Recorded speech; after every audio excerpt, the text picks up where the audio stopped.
વડોદરા તાલુકાના અંપાડ ખાતે આવેલી અને સીબીએસઈ અભ્યાસક્રમ ચલાવતી ગ્લોબલ ડિસ્કવરી આ સ્કૂલના ટ્રસ્ટીઓ પર લીઝ અગ્રીમેન્ટની શરતોના ભંગ અને ગેરરીતિના ગંભીર આક્ષેપો થયા છે. વડોદરા તાલુકાના અંપાડ ખાતે આવેલી અને સીબીએસઈ અભ્યાસક્રમ ચલાવતી ગ્લોબલ ડિસ્કવરી સ્કૂલ મોટા કાનૂની વિવાદમાં ફસાઈ છે.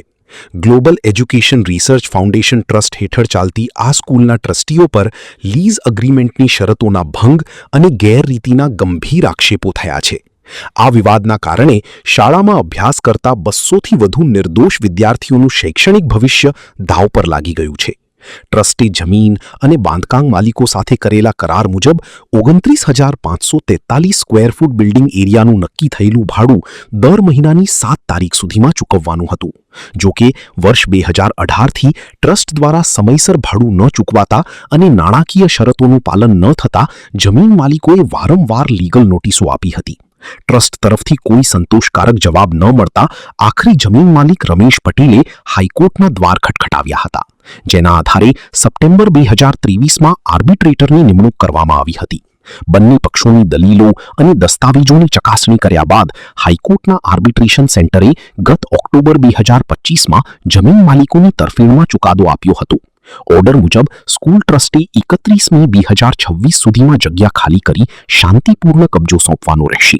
બાકી નીકળતું ભાડું ₹3.68 કરોડથી વધુની રકમ 9% વ્યાજ સાથે 60 દિવસમાં ચૂકવવાની રહેશે. આર્બિટ્રેશનના આ કડક આદેશની 7 મહિના જેટલો લાંબો સમય વીતી ગયો હોવા છતાં અને ખાલી કરવાની અંતિમ મુદત 31 મે પૂર્ણ થઈ હોવા છતાં પણ સ્કૂલ ટ્રસ્ટે હજુ સુધી જગ્યા ખાલી કરી નથી કે બાકી રકમની ચૂકવણી કરી નથી. ટ્રસ્ટના આ વલણને કારણે હવે વાલીઓ અને વિદ્યાર્થીઓમાં ભારે ચિંતાનો માહોલ જોવા મળી રહ્યો છે. જમીન માલિક રમેશ પટેલે પત્રકાર પરિષદ યોજી ગ્લોબલ ડિસ્કવરી આ સ્કૂલના ટ્રસ્ટીઓ પર લીઝ અગ્રીમેન્ટની શરતોના ભંગ અને ગેરરીતિના ગંભીર આક્ષેપો લગાવ્યા હતા. મારા ભાગીદાર છે આર.કે. પટેલ. અમે ગ્લોબલ ડિસ્કવરી સ્કૂલ સેવાસીને અમારી જગ્યા લેન્ડ અને બિલ્ડિંગ ભાડે આપેલું અને 2016માં અમારી લીઝ થયેલી 25 કે 30 વર્ષની અને 2018થી એ લોકોએ રેન્ટ આપવાનું અમને એનો બંધ કરી નાખેલું. એ પછી અમે એમને ઘણી બધી રિક્વેસ્ટ કરેલી અને એ પછી અમે હાઈકોર્ટનો સહારો લીધેલો અને હાઈકોર્ટમાં એ વખતે કોવિડ આવેલો, થોડું ડિલે થઈ ગયું. પછી હાઈકોર્ટે આર્બિટ્રેટરની એપોઇન્ટમેન્ટ કરી અને આર્બિટ્રેટરે 2025 ઓક્ટોબરમાં એટલે 7 મહિના પહેલાં ચુકાદો આપ્યો કે અમને એ લોકો 3.68 કરોડ રૂપિયા 2 મહિનામાં ચૂકવી દે. ઓક્ટોબરથી એટલે ડિસેમ્બર સુધીમાં ચૂકવી દેવાના હતા અને 31 મે 2026 સુધીમાં અમને બિલ્ડિંગ ખાલી કરીને પાછું આપવાનું હતું. પણ આજ સુધી એ થયેલું નથી અને અત્યારે અમારી જે જાણ પ્રમાણે એ લોકોએ નવા એડમિશન બી ચાલુ રાખ્યા છે. અમને અત્યારે એક પણ ચૂકવણી અમે કશું જ થયું નથી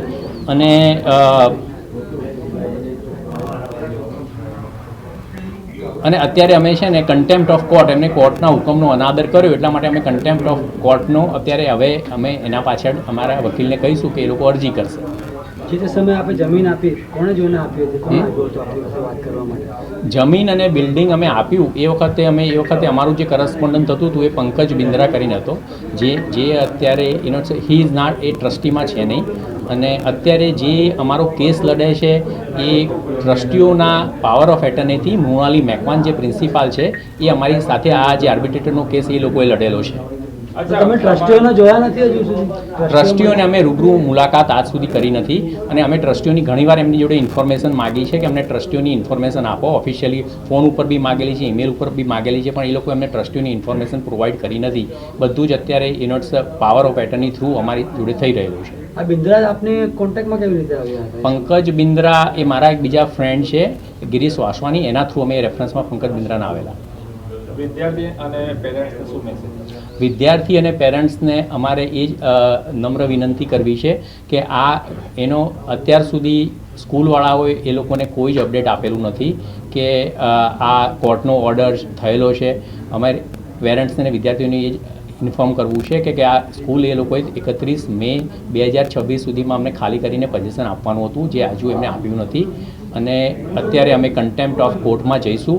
હવે સરકાર કેવી રીતનું આગળ લેશે અમને ખ્યાલ નથી, પણ સરકાર ગમે ત્યારે કંઈ એક્શન લે તો વાલીઓને ખ્યાલ હોવું જોઈએ કે આ રીતનો કેસ લડાઈ રહ્યો છે અને આ રીતનો ઓલરેડી એક ચુકાદો આવી ગયેલો છે અને ચુકાદાના અનાદર માટે જે લેન્ડ અને બિલ્ડિંગના ઓનર છે પાછા હાઈકોર્ટમાં જશે અને ત્યાં અપીલ કરશે. 200થી વધુ સ્ટુડન્ટ છે. જો તમને બિલ્ડિંગ મળી જાય તો પછી સ્ટુડન્ટનું શું? એ સ્ટુડન્ટ્સનું છે એમાં અમારી જો અમને સરકાર પરમિશન આપે તો સ્ટુડન્ટ્સ અમારી સ્કૂલ બનાવી એમાં અમે લઈ શકીએ છીએ, એનો પણ અમને કોઈ જ વાંધો નથી. એ સરકાર અમને પરમિશન આપે તો એ અમે સ્ટુડન્ટ્સનું ભવિષ્ય અમે બગાડવા માગતા નથી.